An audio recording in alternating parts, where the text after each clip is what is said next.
찬양합니다.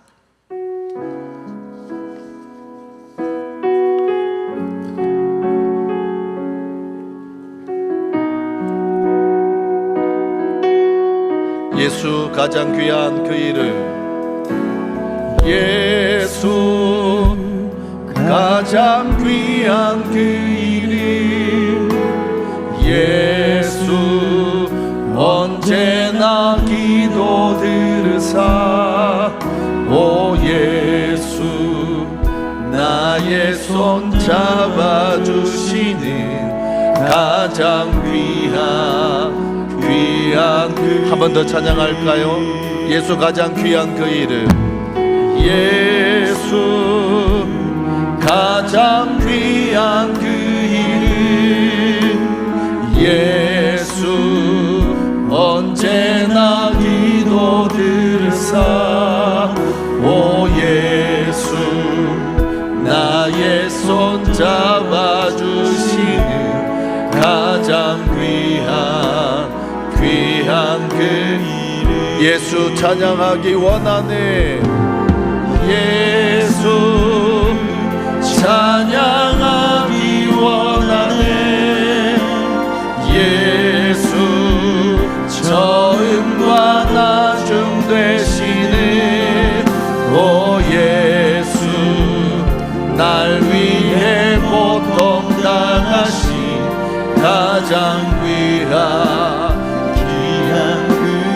예수 왕의 왕이 되신 주, 예수 왕의 왕이 되신 주, 예수 당신의 끝없는 사랑, 오 예수 목소리 높여 찬양해 가장 귀한. 목소리 높여 한 번 더 찬양합니다.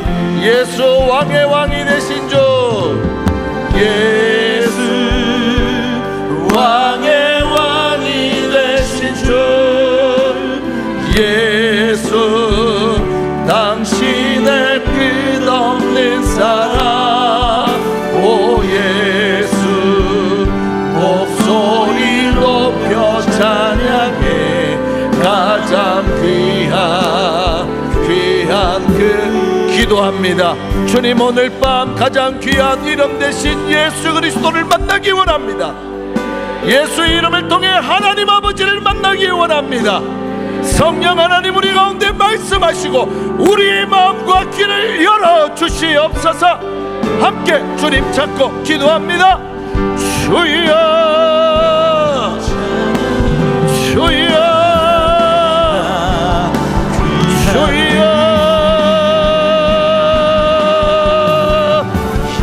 가장 귀한 이름 되신 예수님 오늘 밤 주님 만나길 원합니다. 그 예수 그리스도를 통해 나를 지으시고 나를 만드시며 나를 영원히 사랑하시는 하나님 아버지를 만나길 원합니다. 성령 하나님 오늘 말씀을 통해 우리 가운데 찾아와 주시고 한 사람 한 사람을 만나 주시고 우리의 심령을 뜨겁게 하시고 아멘하며 주의 말씀을 먹게 하시고 말씀을 통해 치유하시고 회복케 하시고 역사하시고 사랑하시는 하나님을 만나게 하여 주시옵소서. 주님 성령 하나님 주님의 은혜 성령 하나님께 오늘 예배를 오늘 참석한 성도들을 올려드립니다. 성령 하나님 역사하여 주시옵소서. 예수 왕의 왕이 되신 주 예수 당신의 끝없는 사랑 오 예수 목소리를 높여 찬양해 가장 귀한 그 이름 가장 귀한 이름 되신 예수 그리스도를 찬양합니다. 그 이름을 믿고 그 이름을 의지하여 주의 전에 나왔습니다. 하나님 그 이름으로 우리 가운데 임재하여 주옵소서. 말씀하여 주옵소서. 성령 하나님, 우리 귀를 열어 주옵소서. 마음을 열고 아멘하며 주의 말씀 듣게 하옵소서. 말씀을 믿을 때 치유하시고 회복케 하시는 역사가 일어나게 하옵소서. 하늘과 땅의 모든 권세를 가지신 예수 그리스도의 권세의 이름으로 명하노니 이곳에 있는 모든 더러운 영들은 떠나갈지어다. 하나님의 말씀을 듣지 못하게 하는 악한 영들은 떠나갈지어다. 주의 말씀을 통한 하나님의 역사가 나타나게 하옵소서. 그렇게 행하실 우리 하나님께 감사와 찬양과 영광을 올려드리며 예수 그리스도의 이름으로 축복하며 기도합니다. 아멘. 할렐루야. 우리 가운데 임재하신 하나님 앞에 감사의 박수를 돌립니다. 하나님께서 오늘 밤 태초에 천지를 창조한 능력의 말씀으로 우리를 만나 주실 줄 믿습니다. 성령께서 우리 가운데 임재하셨습니다. 성령의 음성에 귀 기울이고 아멘하며 그 말씀을 믿을 때 말씀대로 일하시는 하나님의 은혜가 오늘 예배하는 우리 모두에게 있기를 주의 이름으로 축복합니다. 주님의 교회 한성은 행축을 앞두고 매년 4월이면 전도와 영적 전쟁을 합니다. 영적 전쟁, 이 무슨 말일까요? 눈에 보이지 않는 영의 세계에서 일어나는 전쟁입니다. 자, 눈에 보이지 않으니까 그럼 우리와는 전혀 상관이 없겠죠? 그건 아닙니다. 왜냐? 우리의 대적자 사단이요, 하나님의 뜻과 나라가 이루어지는 것을 방해하기 때문입니다. 이렇게 볼 때 영적 전쟁은 우리의 일상과 깊이 연관되어 있습니다. 하나님께서 우리의 일상을 통해 하나님의 나라와 하나님의 뜻을 이루시기 때문입니다. 할렐루야. 이렇게 볼 때 영적 전쟁은 4월 한 달만 일어나는 게 결코 아닙니다. 우리가 일상을 살아가는 모든 삶 속에 알게 모르게 영적 전쟁이 일어납니다. 직장 생활에서, 동료들과의 관계 속에서, 학교에서 만나는 친구, 가족의 관계 속에서 매일 매 순간 영적 전쟁이 일어납니다. 아주 작은 예화인데요, 제가 과거에 부부 청년회를 섬겼던 일입니다. 젊은 부부에게 귀한 아들이 태어났어요. 얼마나 사랑스럽고 귀엽겠어요. 근데 태어나서 아이를 보니까 아토피 때문에 얼굴이 온통 울긋불긋합니다. 엄마는 이 아이를 안고 늘 하나님 앞에 울며 기도했어요. 산에 기도하러 갈 때도 아이를 업고 거기서 기도를 했습니다. 그러던 어느 날 그 여집사님이 집으로 신방을 요청했어요. 아내와 함께 예배 준비를 해서 그 집을 방문했습니다. 집에 들어갔더니 아이 아빠가 있더라고요. 그런데 저희를 반기지 않았습니다. 함께 예배하라고 자리를 앉았는데 등을 돌린 채 앉더라고요. 좀 당황스러웠습니다. 그래도 성경책을 펴고 찬송가를 펴고 예배를 드리는데 그때 옆에 있던 집사람이 성경책을 안 가져왔다. 큰일 났네. 어떻게 하면 좋지? 그 순간 저도 너무너무 당황했습니다.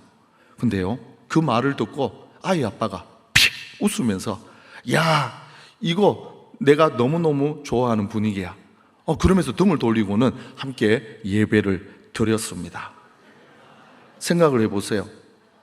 실수로 성경책을 가져오지 않았는데 이것이 아이 아빠의 마음을 열 줄 누가 알았겠습니까?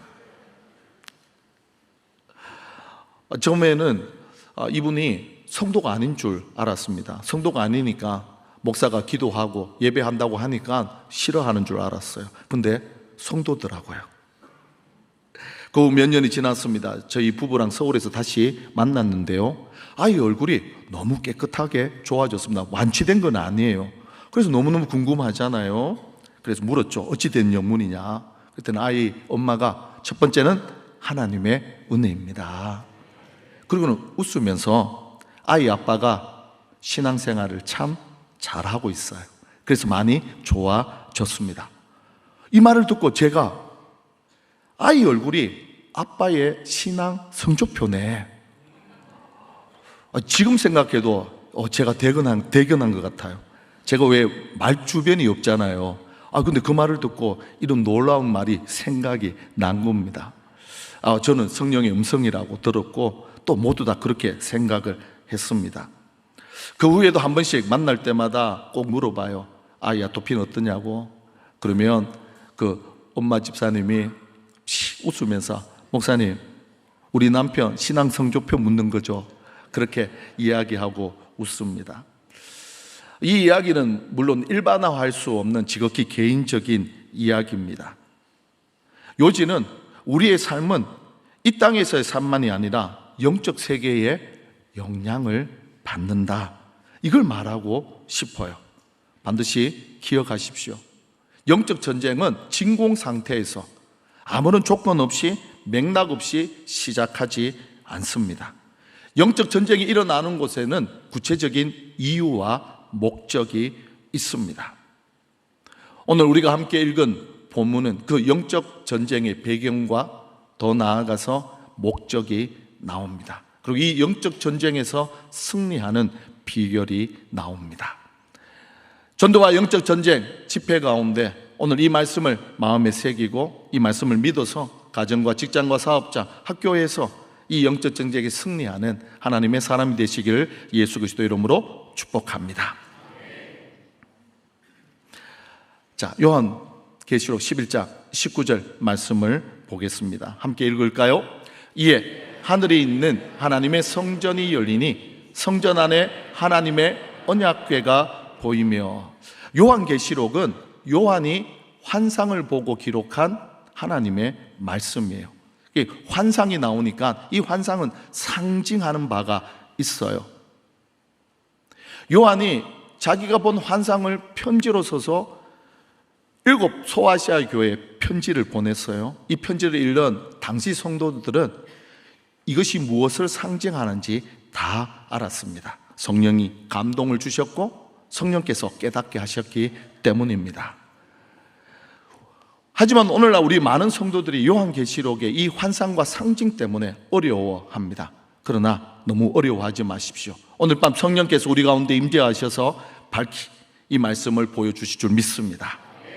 제가 성령의 인도하심을 따라 잘 설명을 할 테니까 귀 기울이시고, 요한계시록이 더 이상 어려운 성경이 아니구나, 나에게 복을 주시고 은혜를 주시고 우리의 삶을 복되게 하시기 위해 주신 하나님의 말씀이구나, 이런 복이 있기를 축복합니다. 자, 요한이 환상을 봅니다. 하늘을 봤더니 하나님의 성전이 열렸어요. 그리고 그 안에 언약궤가 보입니다. 성전 가장 은밀한 곳에 지성소에 있는 언약궤가 보여요. 환상에서 보이는 하나님의 성전 언약궤, 무엇을 상징할까요? 하나님의 성전은 하나님의 임재, 하나님의 통치를 상징합니다. 하나님의 성전이 무엇을 상징한다고요? 하나님의 임재, 하나님의 통치를 상징합니다. 이 편지를 받았던 당시 그리스도인들은 깜짝 놀랐습니다. 왜냐? 당시 그리스도인들에게 언약궤는요, 잊혀진 이름이었습니다. 왜냐? 언제부턴가 이 언약궤가 이스라엘 백성에게 사라졌기 때문입니다. 언약궤는 남유다가 바벨론의 침공을 받았을 때 불탄 것으로 추정이 됩니다. 언약궤가 사라진 거죠. 근데 그 언약궤가 환상 중에 다시 등장합니다. 이 언약궤가 다시 등장한 것을 보고 당시 사람들은 깜짝 놀랄 뿐만 아니라 큰 소망을 가졌게 되었습니다. 왜냐하면요, 언약궤 안에 들어있는 총 3가지 때문입니다. 그리고 그 3가지가 상징하는 것 때문이에요. 언약궤 안에는 3가지가 들어있는데 무엇이 들어있었을까요? 첫째는 십계명이 새겨진 2돌판, 두 번째는 아론의 쌍난 지팡이, 세 번째는 만나가 담긴 그릇입니다. 이 3가지는 모두 다 한 가지를 상징합니다. 한 분을 가리킵니다. 누구일까요? 맞아요. 하나님의 아들 우리 주 예수 그리스도입니다. 첫째, 십계명을 새긴 2돌판은요, 율법의 성취자이신 예수 그리스도를 상징합니다. 둘째, 아론의 상난 지팡이는요, 부활하신 예수 그리스도. 셋째, 만나는요, 하늘에서 생명의 빵으로 이 땅에 오신 예수 그리스도를 상징합니다. 자, 하늘 성전이 열렸어요. 언약궤가 보입니다. 이건 메시지가 분명합니다. 하나님이 하늘은 물론이요 온 땅을 통치하신다. 하나님이 그렇게 온 세상을 통치하실 때 언약을 통해 통치하시고 다스리신다. 할렐루야. 무슨 말입니까? 하나님께서 온 땅을 통치하실 때 예수 그리스도를 통해서 모든 만물을 다스린다, 그런 말이에요. 하나님은 언약의 성취자 예수 그리스도를 통해 하늘과 땅을 만물을 다스리시고요, 부활하신 예수 그리스도를 통해 모든 허물과 죄를 사하십니다. 생명의 빵이신 예수 그리스도를 통해 믿는 자에게 영원한 생명을 주십니다. 할렐루야. 요한계시록 12장에 보면 영적 전쟁 3번이 나옵니다.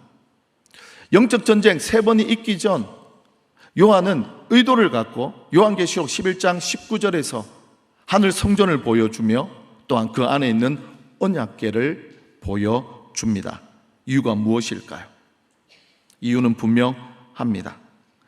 하나님은 하늘과 땅의 모든 세상뿐만 아니라 영적 전쟁도 주관하신다. 할렐루야. 예수 그리스도를 통해서 이 땅 위에 자행된 마귀의 일을 멸하신다. 이것이 바로 요한계시록 11장 19절이 우리에게 던지는 메시지입니다. 그리고 12장 영적 전쟁 3번의 전쟁을 세 번의 전쟁의 의미를 푸는 열쇠입니다. 자, 이걸 명심하고 오늘 본문 요한계시록 12장 안으로 들어가 보겠습니다. 첫 번째 전쟁입니다. 아기와 용의 전쟁입니다. 1절, 2절 말씀을 보시죠. 하늘에 큰 이적이 보이니 헤들 옷 입은 한 여자가 있는데 그 발 아래는 달이 있고 그 머리에는 12별의 간을 썼더라. 이 여자가 아이를 베어 해산하게 되며 아파서 애를 쓰며 부르짖더라. 하늘에 큰 이적이 보입니다. 어떤 이적이 보입니까? 여자가 있어요. 근데 이 여자는 좀 특이합니다. 해를 옷 입었어요. 달을 발에 딛고 있습니다. 머리에는 12별의 면류관, 왕관을 쓰고 있어요. 이 여자의 정체가 무엇일까요? 무엇을 상징할까요? 우리는 이 여인의 정체를 알기 위해서는 창세기 37장의 도움을 받아야 합니다. 창세기 37장에 보니까요, 요셉이 꿈을 꿉니다. 꿈을 깨고는 아버지한테 달려가요. 형들한테 달려가서 꿈 이야기를 합니다. 아빠, 제가 꿈을 꿨는데요, 하늘에 떠 있는 해와 달이 그리고 11별이 저에게 절을 했습니다. 여기서 나오는 해는 아버지 야곱을 뜻하고요, 달은 어머니를, 그리고 11별은 형들과 동생을 상징하잖아요. 그리고 요셉까지 포함하면 12별이 됩니다. 야곱과 그 야곱의 아내, 그리고 12 요셉의 형제들은 바로 구약의 이스라엘 백성의 선조들입니다. 12지파를 통해 하나님이 만드신 이스라엘 백성을 상징합니다. 그래서 요한계시록 12장에 나오는 이 여인은 바로 구약에 등장한 12지파로 구성된 이스라엘 백성, 구약의 하나님의 교회, 주님의 교회입니다. 이것은 요한계시록에 오면서 신약시대의 12집 사도로 이루어진 교회 공동체와 자연스럽게 연결됩니다. 자, 여기서 우리가 놓치지 말아야 할 게 하나 있어요. 무엇이냐? 교회 공동체, 우리가 어떤 존재인가 하는 겁니다. 우리가 어떤 존재이냐? 해를 옷 입고 달을 발에 딛고 있으며 12별의 왕관을 머리에 쓴 영광스러운 존재입니다. 할렐루야. 이 사실을 잊지 마십시오. 주님의 교회, 그리고 주님의 교회에 대한 모든 성도들은 이런 영광의 빛으로 세상을 나타내는 하나님의 사람, 주님의 교회 성도인 줄 믿습니다. 할렐루야. 옆에 사람을 보고 깜짝 놀라셔야 돼요. 이렇게 빛난 영광의 사람이었군요. 할렐루야. 한번 이렇게 한번 인사할까요? 우리 옆에 있는 분들과. 다시 보니 아우라가 보입니다. 영광스러운 빛으로 반짝반짝 빛납니다.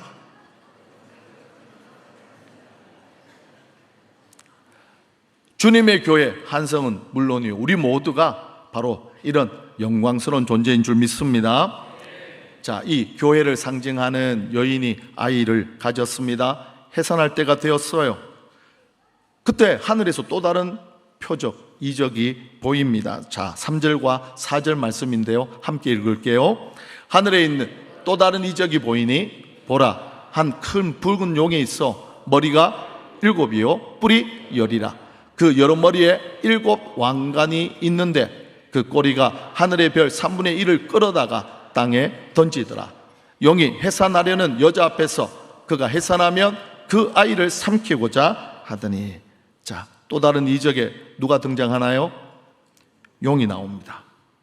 머리가 몇 개죠? 7개, 뿔이 10개입니다.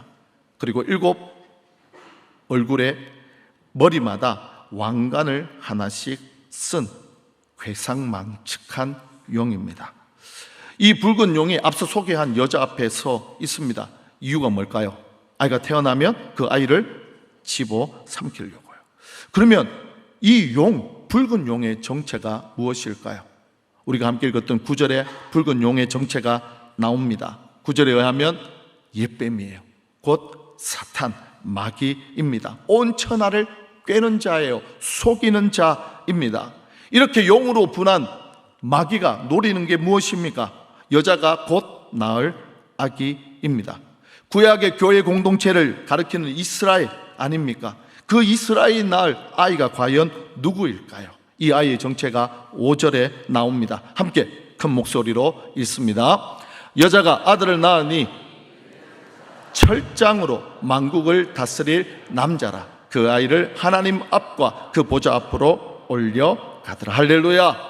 철장으로 만국을 다스리는 남자예요. 여기 나오는 철장은 목자의 지팡이입니다. 혹은 왕의 권위를 나타내는 왕의 손에 들린 호를 상징합니다.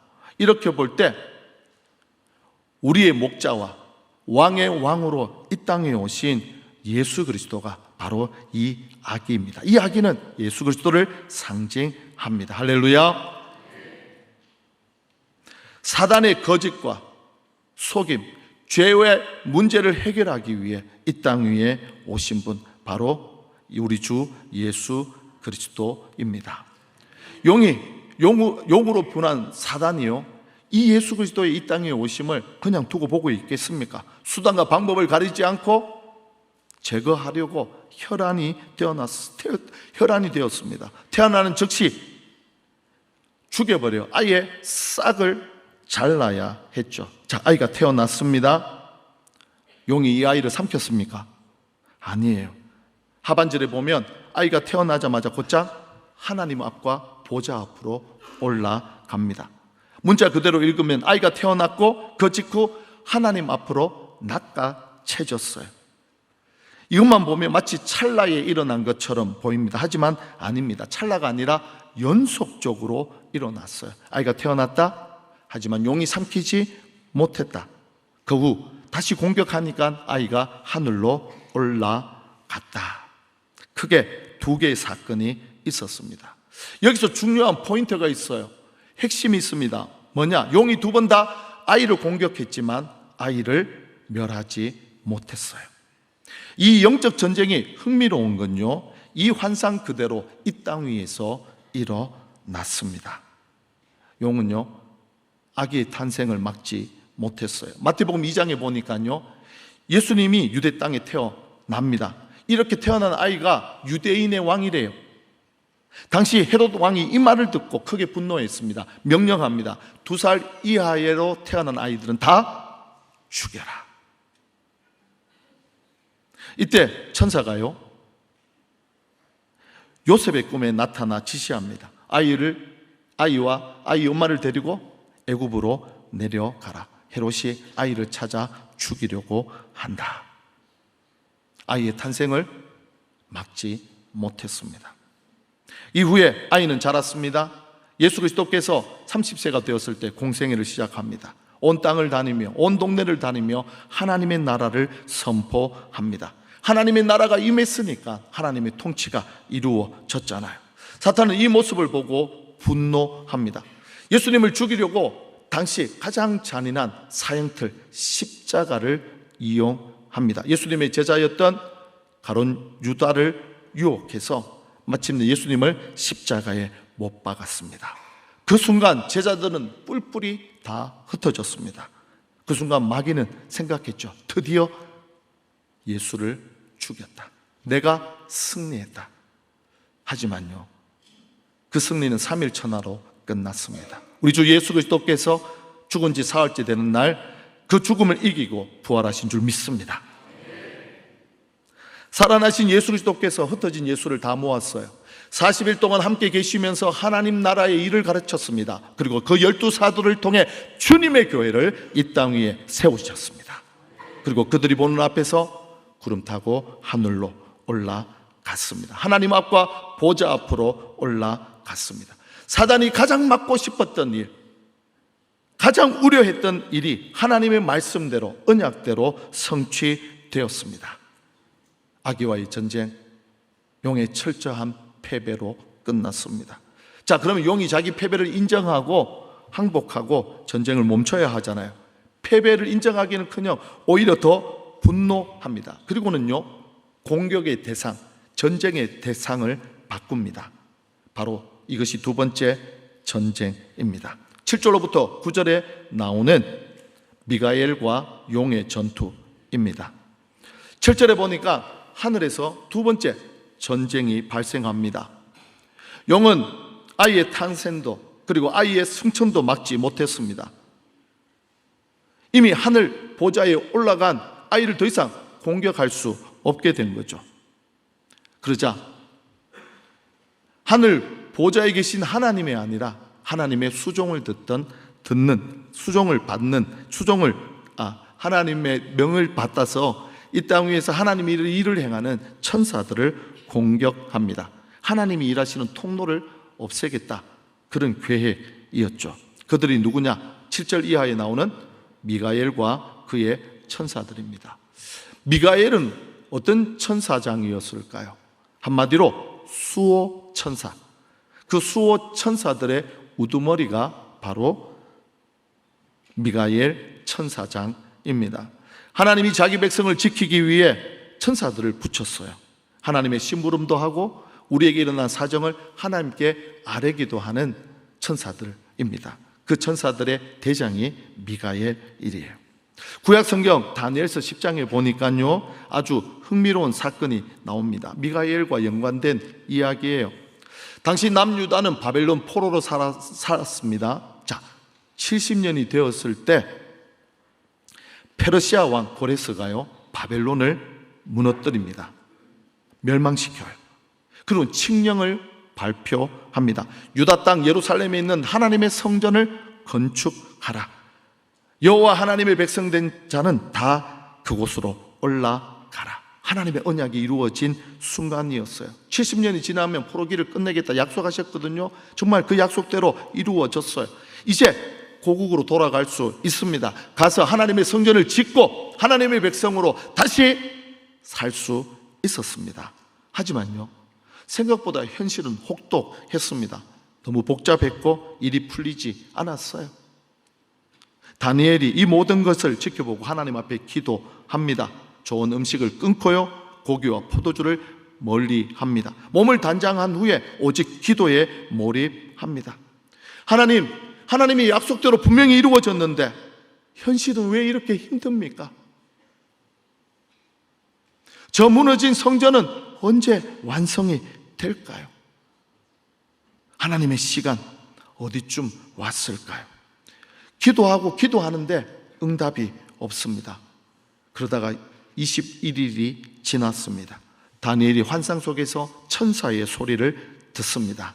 다니엘 10장 12절과 13절인데요, 새 한글 성경으로 한번 보죠. 그가 나에게 말했습니다.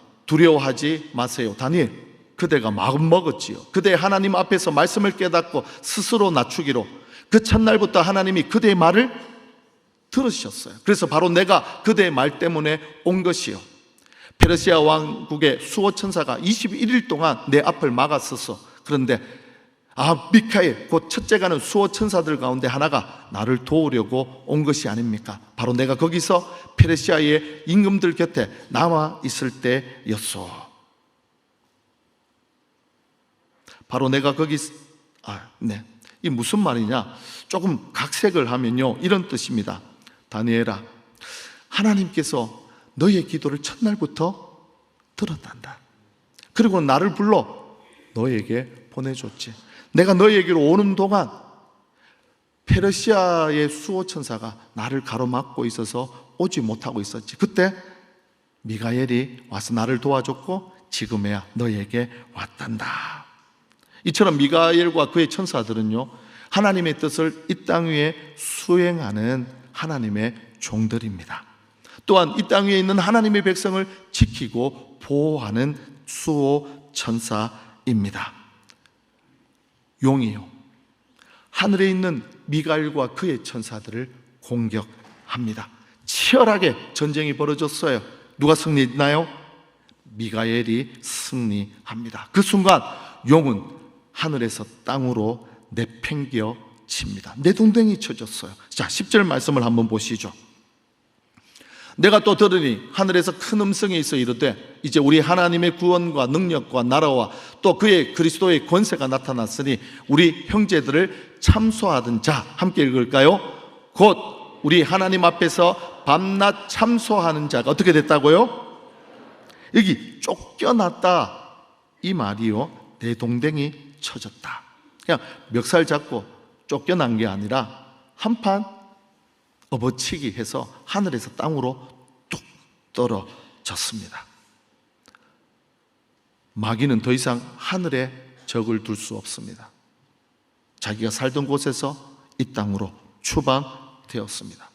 이걸 아는 것이 너무너무 중요합니다. 왜냐? 우리가 이 세상에서 싸우는 영적 전쟁에 승리하는 비결이 바로 여기에 있습니다. 할렐루야! 잊지 마십시오. 용은 두 번의 패배로 하늘에서 쫓겨났습니다. 땅으로 내동댕이 쳐졌습니다. 용이 모든 걸 잃어버렸어요. 그러면 용이 여기서 포기를 해야 하잖아요.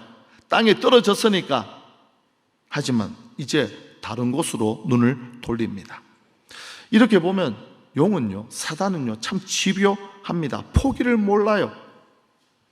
아이도 놓치고 미가엘과의 전쟁도 대패했습니다.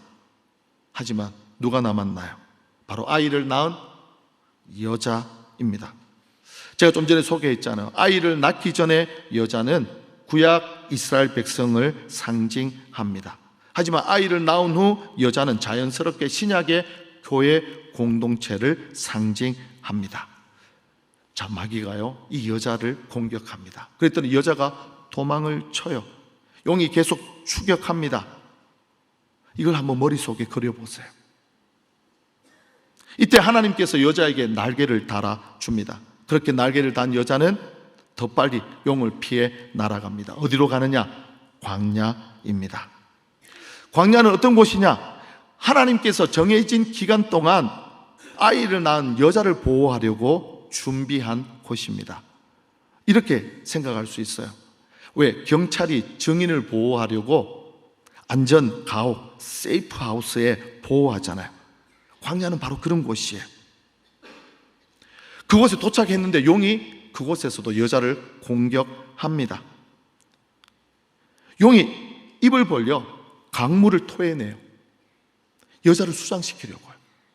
이때 땅이 입을 벌려 그 용이 토한 강물을 다 삼켜버립니다. 용은 뭘 해도 안 되는 존재입니다. 끊임없이 공격하지만 끊임없이 실패합니다. 용으로 변한 마귀, 이 마귀는요, 시대마다 나라와 민족을 또 그 시대의 유산을, 문화를 사용해서 주님의 교회들을 공격합니다.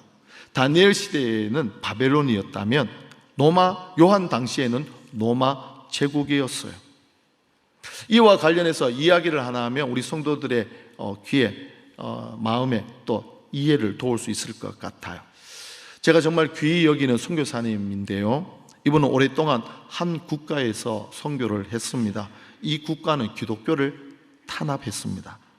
어느 주일날 요한계시록 12장을 가지고 설교를 했어요. 그때 붉은 용에 대해서, 이 시대의 붉은 용은 주님의 교회와 성도들을 핍박하는 이 국가라고 할 수 있어요. 설교를 했습니다. 근데요, 이 설교를 듣던 교회 안에 있던 성도가 이 사실을 당국에 고발하고 전달했습니다. 그래서 선교사님이 즉시 붙잡혔어요. 감옥에 갇혔습니다. 이때 경찰이 물었어요. 진짜 요한계시록에 12장에 나오는 붉은 용이 우리나라라고 생각하느냐? 그때 선교사님이 이렇게 말했습니다. 그렇다. 예수님이 세운 교회 공동체를 핍박하는 존재는 모두 붉은 용을 비유한다. 나는 목사로서 하나님의 말씀을 풀이했고 비유대로 풀었을 뿐이다. 이렇게 말하면서 선교사님이 두려웠답니다. 하지만 생각을 해서 이 고통은 정해졌다, 길지 않다, 이 믿음으로 나는 진리를 선포한다. 할렐루야. 그렇게 일주일 동안 감옥에 갇혀 있다가 풀려났고요, 풀려나는 즉시 그 나라에서 추방되었습니다. 자, 사단과의 영적 전쟁, 이거 영원할 것 같잖아요. 사실은 그렇지 않습니다. 기한이 정해져 있습니다. 성도의 핍박은 영원하지 않습니다. 계시록 12장에 나오는 여인, 교회를 상징하는 여인이 광야에 거주하는 시간은 이미 정해져 있어요. 1260일, 약 3년 반에 불과합니다. 물론 3년 반을 말하는 건 아니에요. 상징적인 의미입니다. 중요한 건 기한이 정해져 있다, 끝이 있다. 환상이 보는 것처럼 교회의 영적 전쟁, 우리의 영적 전쟁은 바로 그 기간까지입니다. 그래도 전쟁은 전쟁이니까 전쟁 생각하면 두렵잖아요. 하지만 오늘 말씀을 통해 우리는요, 힘을 얻고 용기를 낼 수 있습니다. 왜냐? 하늘이 열렸잖아요. 하나님이 다 보시잖아요. 하나님이 이 전쟁을 통치하시고 다스리시고 주관하십니다. 두 번의 영적 전쟁에서 승리하였고 그 승리는 오늘까지 이어졌습니다. 할렐루야. 그러니까요, 광야에서도 여인은 하나님의 보호를 받았고 그 영적 전쟁에서 승리하였습니다. 그래서 광야는 어떤 곳인 줄 아세요? 하늘과 맞닿은 곳이에요. 광야에 가면 저 끝, 지평선 끝에 무엇이 보입니까? 하늘과 땅이 맞닿아 있는 걸 볼 수 있어요. 하나님의 보호가 실제적으로 이루어지고 그 보호를 힘입어서 사단과의 영적 전쟁에서 승리하는 것, 이것이 바로 주님의 교회, 우리 성도들의 모습입니다. 할렐루야. 이것이 가능한 이유는 하나님이 우리를 돕기 때문입니다. 자, 그렇다면 구체적으로 이 영적 전쟁, 우리의 영적 전쟁을 어떻게 승리할 수 있을까요? 명확한 해답, 그 승리의 비결이 11절에 나옵니다. 우리 큰 목소리로 함께 읽습니다. 또 우리 형제들이 어린 양의 피와 자기들이 정언하는 말씀으로서 그를 이겼으니 그들은 죽기까지 자기들의 생명을 아끼지 아니하였도다. 할렐루야. 한 번 더 읽습니다. 또 우리 형제들이 어린 양의 피와 자기들이 정언하는 말씀으로서 그를 이겼으니 그들은 죽기까지 자기들의 생명을 아끼지 아니하였도다. 할렐루야. 우리는 우리의 힘으로 용가에 남은 세 번째 전쟁 이길 수 없습니다. 우리에겐 그런 힘이 없습니다. 승리의 비결이 있습니다. 그 비결은 바로 올바른 선택입니다. 할렐루야. 승리의 비결이 무엇이라고요? 그렇죠. 한번 따라할까요? 올바른 선택이 영적 전쟁의 승리 비결이다. 할렐루야. 요한계시록은 당시 교회를 위해 하나님이 주신 말씀입니다.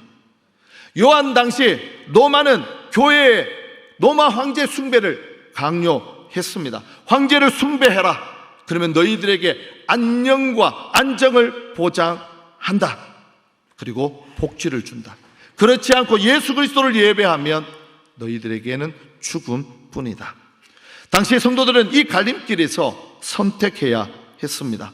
로마 황제를 선택해서 일시적인 안정과 안녕을 누릴 것인가, 아니면 세상에서 고난당하지만 영원한 생명과 안식 그리고 평안을 얻을 것인가. 이 갈등 속에 있는 당시 성도들에게 요한계시록은 힘을 줍니다. 요한계시록을 통해 당시 성도들은 확신했습니다. 하늘이 열리고 하나님의 성전이 열렸으며 그리고 그 안에 있는 언약궤를 보았습니다. 하나님은 지금도 언약의 성취자이신 예수 그리스도를 통해 이 땅을 통치하시고 우리를 다스리신다.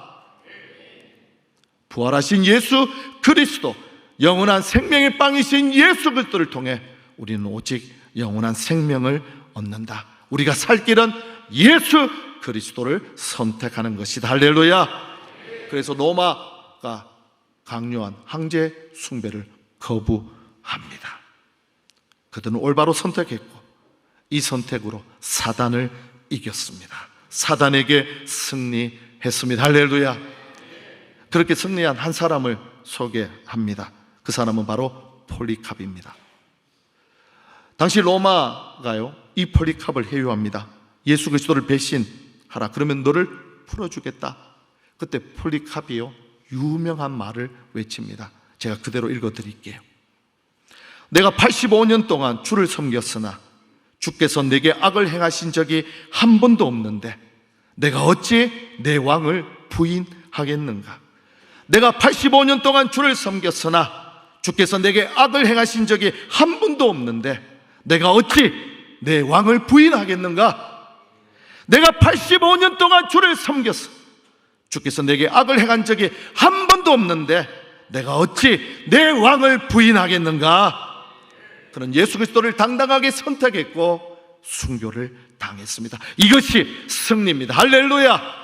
믿음을 끝까지 지키는 것, 예수 그리스도를 올바르게 선택하는 것이 우리에게 닥친 모든 영적 전쟁의 승리 비결입니다. 폴리캅은 알았어요. 로마 황제가 왕이다 고백하는 그 협박 뒤에 사단의 세력이 있었다는 걸요. 결코 사단에게 질 수 없잖아요. 초대교회 성도들은 또 한 가지를 알았습니다. 이 모든 상황을, 하늘 성전을 여고 우리 하나님과 우리 주 예수 그리스도께서 지켜보고 계신다. 그 주님이 우리와 함께 하신다.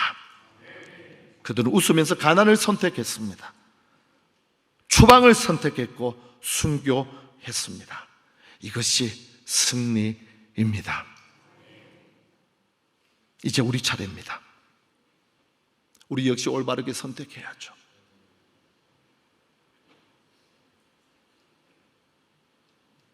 돈이 우상이 된 이 시대,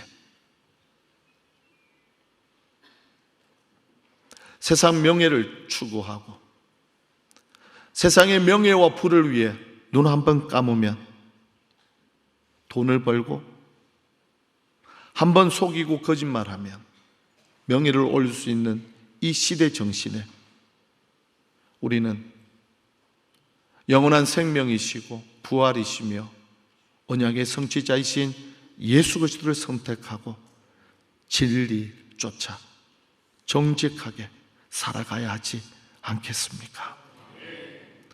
사단은 오늘도 우리의 생각을 공격합니다.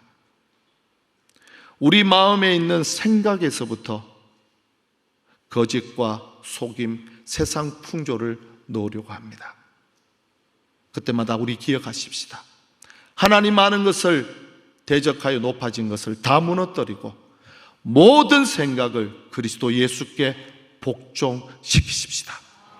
세상의 문화와 죄를 거부하고 하나님이 거룩하니 우리도 거룩하십시다.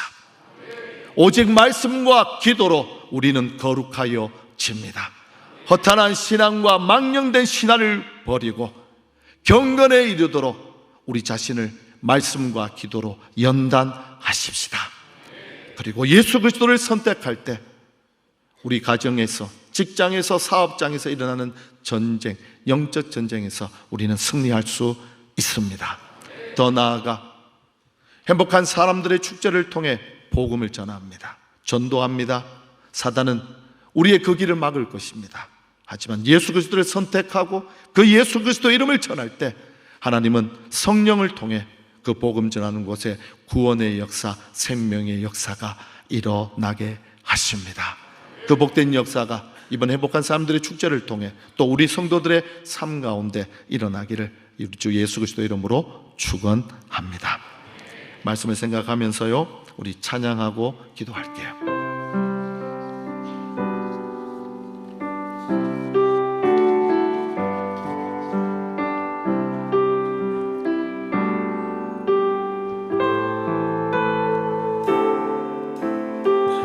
세상의 유혹 시험이, 세상의 유혹 시험이 내게 몰려올 때에 나의 힘으론 그것들, 나의 힘으론 그것들 모두 이길 수 없네.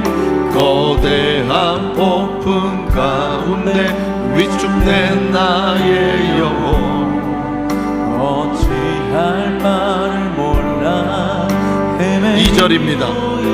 거짓과 속임수로 가득한 세상에서, 거짓과 속임수로 가득한 세상에서 어디로 갈지 몰라, 어디로 갈지 몰라 머뭇거리고 있네. 공중의 권세 잡은 자, 지금도 우리들 실패와 절망으로 넘어뜨리려 하네. 넘어뜨리려 하네. 주를 찬양, 찬양, 손을 들고 찬양. 전쟁은 나에게 속한 것 아니니. 주를 찬양,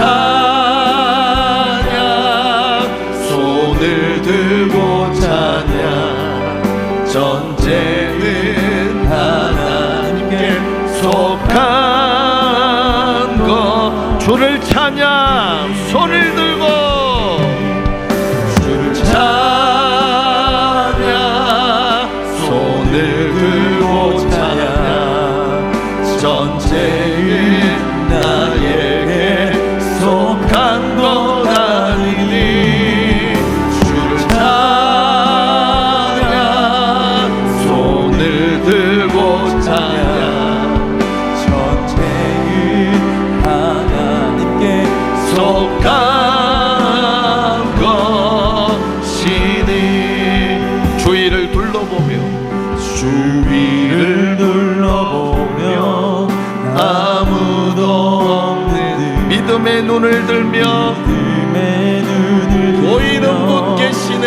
보이는 분 계시네. 지금도 내 안에 지금도 내 안에서 역사하고 사망과 어둠의 권세 물리치신 예수님, 사망과 어둠의 권세 물리치신 예수님. 주를 찬양,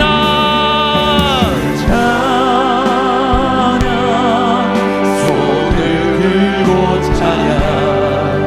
전쟁은 나에게 속한 것 아니니. 주를 찬양, 손을 들고 찬양. 전쟁은 하나님께 우리 주 예수 그리스도를 향해 두 팔을 높이 들고 주를 찬양, 주를 찬양, 손을 들고 찬양. 전쟁은 나에게 속한 것 아니니. 주를 찬양, 손을 들고 찬양. 전쟁은 하나님께 속한 것. 이 시간 두 손을 높이 들고 기도합니다. 하나님은 영적 전쟁에서 승리하셨습니다. 그리고 우리를 승리케 하시는 줄 믿습니다. 그럼에도 불구하고 영적 전쟁에서 패배하여 나는 실패자다, 주님을 바라보지 못하고 자신을 바라보며 세상과 비교하며 낙심하며 살았던 그런 죄와 허물을 이 시간 회개합니다. 주를 바라보지 않고 나를 보고 세상을 바라보며 세상 기준에서 낭망하고 절망한 나의 허물과 죄를 용서하여 주시옵소서. 성령께서 그것이 너며 깨닫게 하시고 내 안에서 도설 자복 회개케 하옵소서. 주의 이름을 세 번 찾고 기도합니다. 주님 찾습니다. 주의